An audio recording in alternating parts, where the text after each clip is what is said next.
to anybody and be like, oh, well, it's them niggas. Kiss, Styles, Sheek.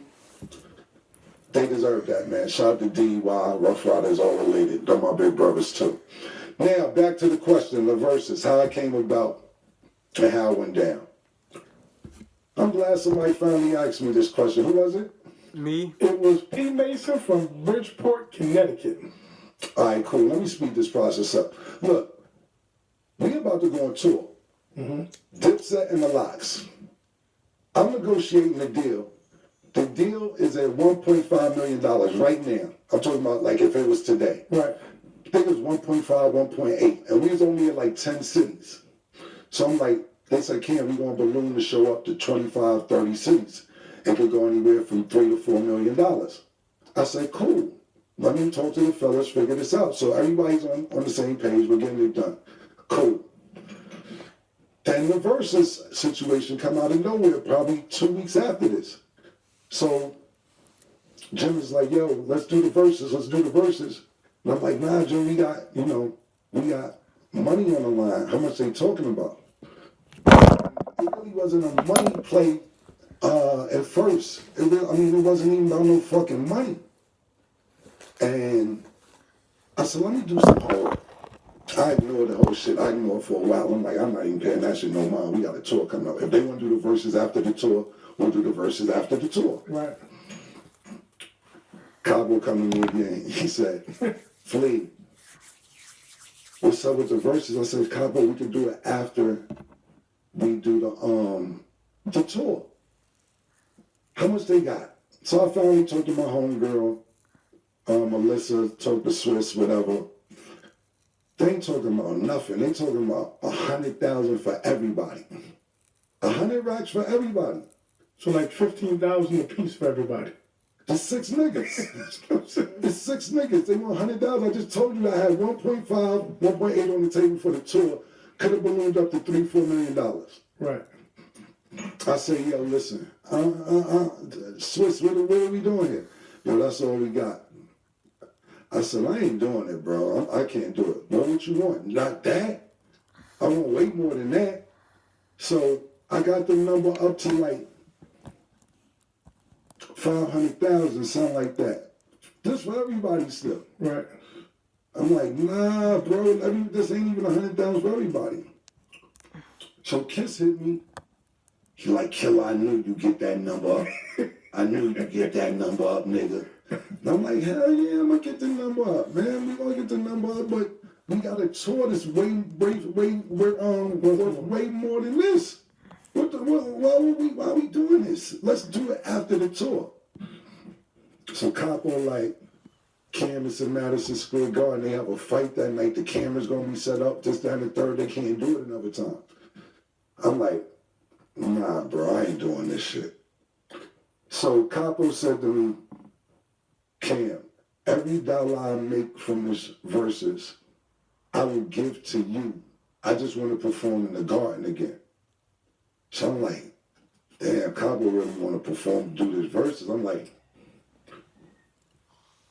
if he wanted to give up all the money he making, I mean he really want to do this. Right. All right, fuck it, let's do it. All right, now I got to start negotiating with Triller, whatever the fuck, Triller. I got to start calling them because I'm like, if this nigga want to give up all this money, I'm not going to take Capo money, but that's how bad he wanted to do it.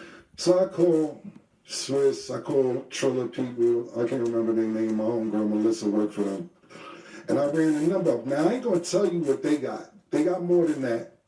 I worked it out so niggas got more than that. So I'm like, now I got to start working out for me because we got a tour on the table and now they got to wait. Now, the people that's doing the tour, they don't want to do us to do the Verses because they feel like if people see us do the Verses, the tour ain't going to sell no tickets because they already seen all the songs. Right. So I felt them. So I said, all right, cool. Everybody was happy with what they got. I said, I'm not happy because the tour's not happening. I need 25% of the door. He said, all right, bet. I said, I need an additional 25% for putting this whole shit together because I wasn't going to do it. If my brother ain't say he was willing to give me all his money, I would have just had me and him would have just argued, but I said this is how passionate he was to want to do it. I negotiated stock in Triller. I said I need some of the stock money that's in Triller. You had an Al Heyman deal. Yeah, I mean, I'm trying to tell you. I said I need some of the stock that's in Triller too. I need part of the company. They said, all right, Killer, now you wild. I said, I'm not wild. Matter of fact, I need 6 beats from Swiss and 6 beats from Timberland too. They said, all right, what else you want? So let me think, nigga. I ain't finished thinking. Let me think what else I want. Everything I asked for, they just kept giving it to me. So I ended up getting stock in Triller, 25% of the deal, another 20% for putting the deal together, the beats from Swiss, the beats from Timberland, which I didn't never use them yet because I wasn't really on the music thing the last couple of years just for fun. And the back end, if they sold out, I said some of the back end pause. So that's why I ended up doing the deal because I didn't even want to do the shit. And then when we got there that night, it was just pandemonium, you know. What a lot of people don't realize is this. The Lox was considered underdogs to me, which they shouldn't have been. They had music, and I think that because Dipset is so flamboyant and we got great music, we got anthems, and when we go into stadiums or clubs, people sing along. I think that people were underestimating the music that the Lox had, the features they've done over the years, the work that they put in. And I remember us all in the studio talking about Dipset. And, you know, we like listening to this shit, to Lox songs. And I just see everybody, not just Dipset, because other niggas in the studio. Shout out to my shoe man Shula. There's a few niggas. And niggas just was like, damn, I forgot about that. Oh shit, I forgot they had that one. I'm just sitting there like,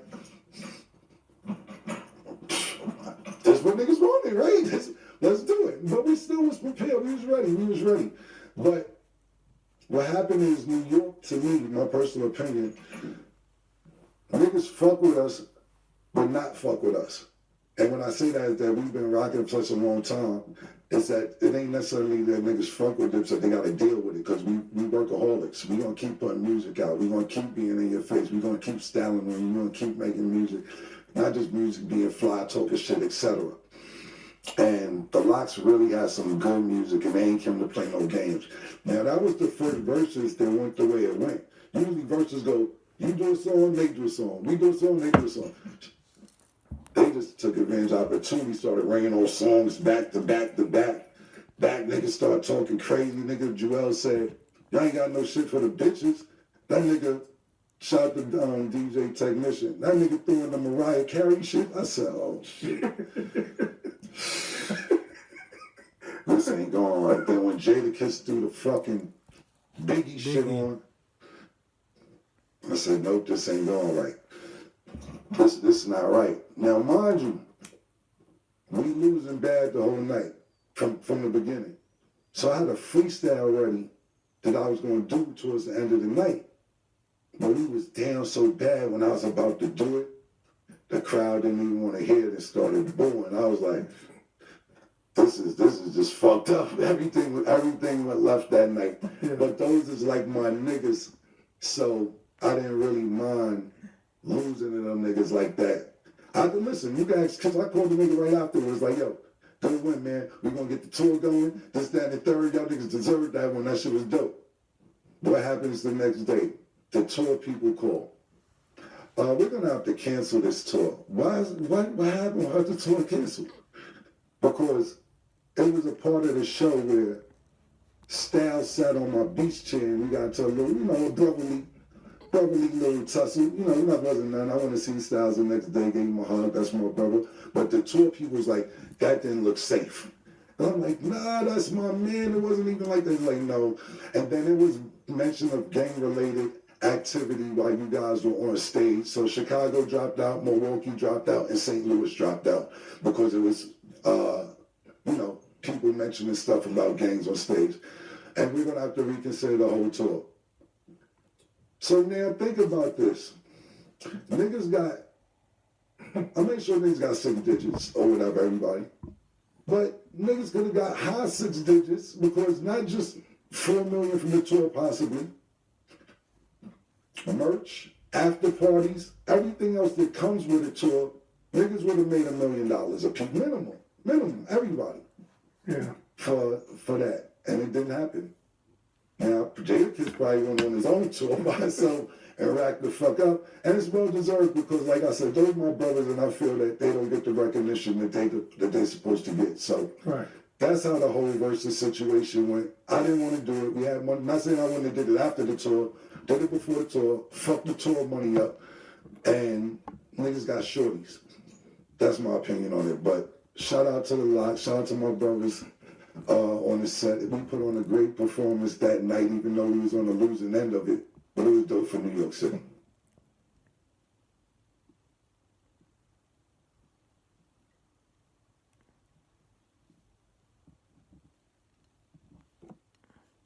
The